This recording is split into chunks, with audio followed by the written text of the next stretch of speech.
ayon sa kanyang uri at sa kalooban ng Diyos. Binigyan sila ng posisyon. Lahat ng bagay sa ipapawid sa lupa dapat sumailalim sa kanyang kapamahalaan. Lahat kailangan magpailalim na walang pagpili. Ito ang atas ng Diyos sa kanyang otoridad.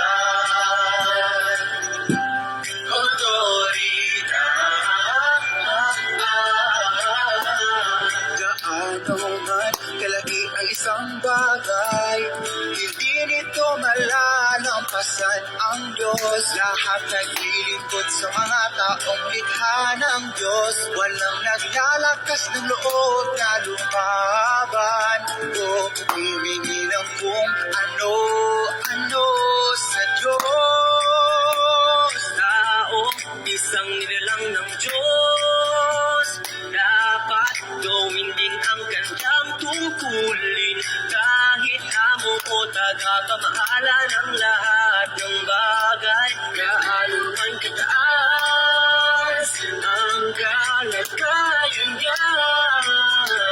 Siya'y maliit pa rin na tao sa ilalim ng pamamahala ng Diyos.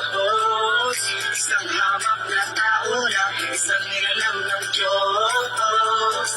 Di kailanman siya mas tataas sa Diyos.